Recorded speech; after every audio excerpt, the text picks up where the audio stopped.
اهلا وسهلا بكل متابعيني الكرام، يا رب تكونوا بالف خير. وحشتوني جدا. ان شاء الله النهارده هقدم وصفه، وبكل فتره كده من وقت للتاني هبتدي اقدم وصفات تنفع للشهر الكريم، تحتفظوها عندكم او تركزوا معاها ان هي تبقى من ضمن منيو شهر رمضان الكريم. يا رب ينعاد علينا بالف خير وعليكم يا رب. النهارده هنعمل فراخ مشويه بصوص، ما اقدرش اقول لكم التتبيله مختلفه عن التتبيلات اللي انتوا واخدين عليها. تتبيله حلوه جدا جدا جدا، رهيبه. يلا نقول بسم الله الرحمن الرحيم ونبتدي مع بعض. الاول، الوصفه دي هتنفع بفراخ كامله او وراك زي دي، او صدور، او دبابيس، او اجنحه، اي حاجه عندكم مفيش مشكله منها. انا جبت الفراخ بتاعتي، غسلتها كويس جدا جدا بملح وليمون، وبعدين بعد ما نقعتها شطفتها، وبعدين شلت الجلد كده، شقيت كل قطعه من قطع الفراخ دي بس من تحت الجلد، يعني ما بجرحش الجلد، ما بجيش جنبه، انا بشق اللحم فقط. مش انا عايزه شكل الجلد سليم زي ما هو كده، مش عايزه اجرحه. ونفس الكلام الجزء دوت برضو شقيته علشان خاطر التتبيله تخش جوه يديني طعم حلو. تعالوا بقى نبتدي نتبل مع بعض وصفتنا. اول حاجه بحط الملح بتاعي. ده قد ايه وراك؟ ده تقريبا كيلو من الوراك، هياخدوا معلقتين ممسوحين من الملح صغيرين بالشكل اللي حضراتكم شايفينه ده. ركزوا بقى في التتبيله دي واعملوها بالظبط يعني، ولو ما عندكم هقول لكم دلوقتي، ولو في بدايل تعملوها ايه. حطيت بعد الملح فلفل اسود، انا بحب اكتر فلفل اسود عشان ده قاتل الزفاره. كزبره ناشفه معلقه، دول متوفرين عندكم مفيش اي مشاكل منهم.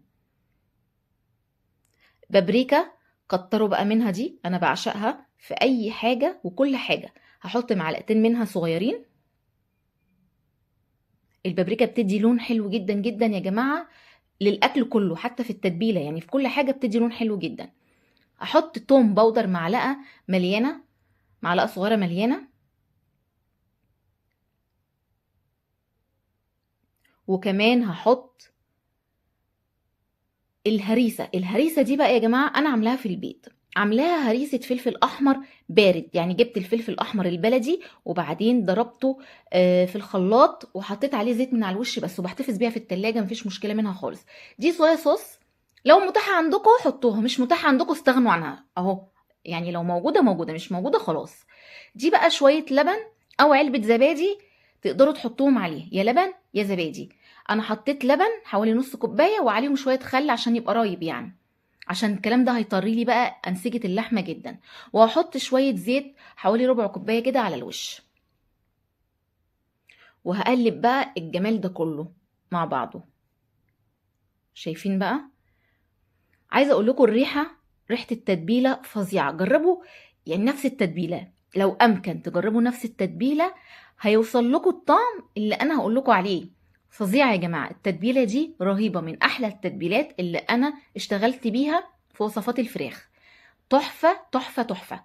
طبعا هخليها ساعتين في التلاجة او ليله كامله، طبعا ده براحتكم، كل ما تقعد اكتر كل ما تبقى احلى. وكمان لما قعدت ساعتين كانت في منتهى الجمال. هركنها وتعالوا بقى نحضر وصفة مكرونة بالصوص الأحمر تجنن. دي كمية طماطم عندي حوالي كيلو الا ربع من الطماطم، عليهم قرنين فلفل أحمر. غسلت الطماطم بتاعتي وشلت الحتة الخضراء اللي فوق وقطعتها من تحت حرف الإكس كده علشان خاطر تنجز معايا. هقول لكم ليه، يعني هقول لكم ليه دلوقتي. أنا بغلي دلوقتي مية سخنة في الكتل، هحط بقى مية سخنة بتغلي على الطماطم دي وهغطيها لمدة 10 دقايق.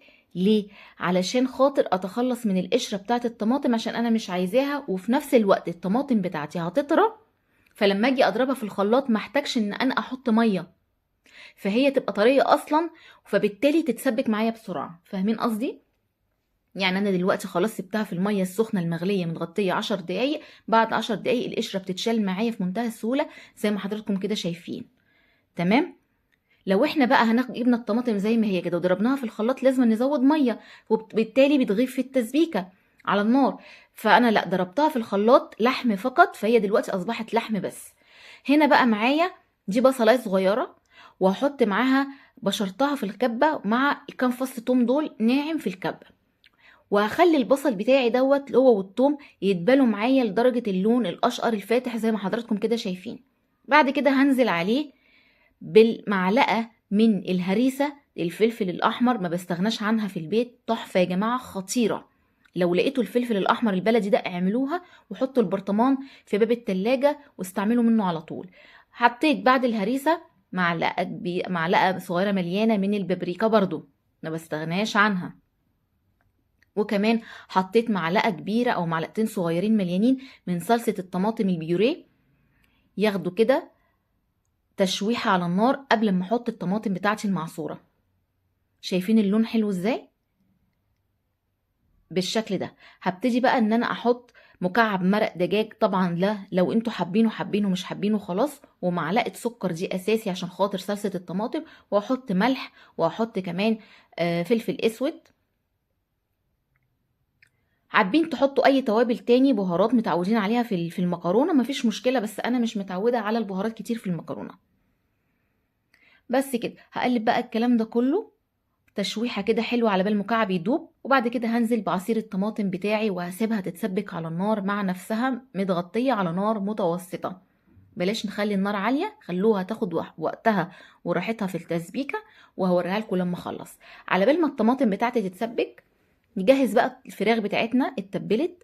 تعالوا بقى نجهزها. واحنا هنا انا في الوقت ده شغلت الفرن بتاعي على اعلى حرارة، وحطيت الشبكة على اول رف بعد ارضية الفرن.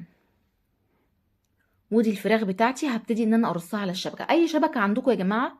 دي شبكه الفرن الكهرباء بتاعي، حطيت تحت منها صينيه وغلفتها فويل بس عشان الصينيه ما تتحرقش وتتبهدل، فانا حطيت الشبكه دي. طب نفترض ان انتوا ما عندكوش شبكه، خلاص مفيش مشكله، رصوا الفراخ في صينيه ودخلوها الفرن، مفيش اي مشكله خالص.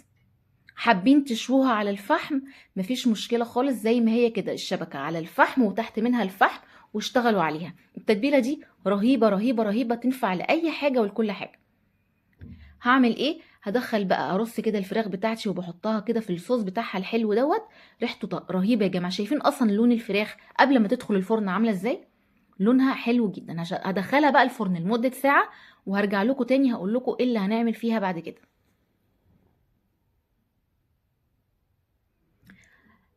وهي في الفرن بقى التسبيكه بتاعتي خلصت. شايفين بقى لون الصلصه طبعا من الدخان، هحاول كده اشيل لكم الدخان. شايفين لون الصلصه عامل ازاي؟ لون الصلصه حلو جدا جدا، وريحتها وطعمها رهيبه. شايفين بقى اللون بتاعها حلو ازاي؟ تحفه يا جماعه. تعالوا بقى، انا كنت طبعا سلقت المكرونه بتاعتي، ودي حله مطرح السلق بتاعها، يعني دي حله مطرح ما سلقت حطيت فيها شويه زيت عشان انا مش بحط زيت في السليق، واقلب المكرونه في شويه الزيت دول. وبعد كده هنزل بالصلصه بتاعتي. انا بحب صلصه الطماطم، صلصه المكرونه تكون كتيره.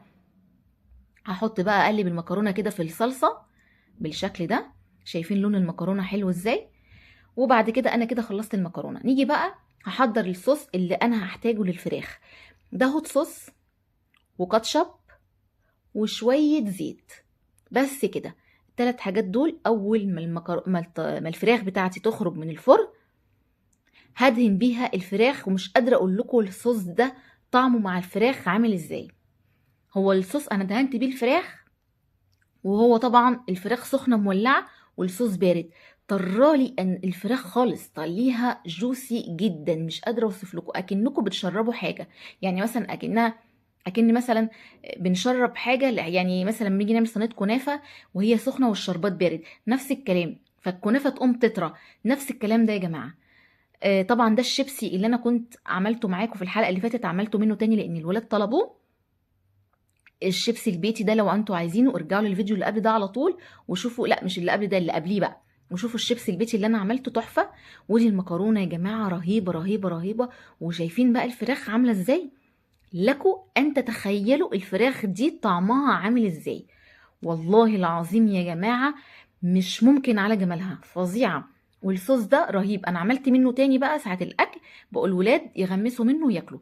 رهيب رهيب رهيب. وعلى فكره الهوت صوص ده مش حراق قوي، يعني نقدر ناكله عادي، حتى اولادي كلوا منه. بصوا بقى يا جماعه الفراخ، شايفين الجلده؟ شايفين الجلده طريه ازاي؟ باينه جدا. الفراخ جوسي بطريقه مش طبيعيه. هفتحها لكم دلوقتي ونشوف. شايفين الطراوه والعظمه؟ والله انا جعت وانا بسجل الفيديو. وده فيديو النهاردة، أتمنى يكون عجبكم، وأشوفكم بقى إن شاء الله في فيديو جديد ووصفة جديدة، وهتوحشوني كتير كتير كتير، ومع ألف سلامة.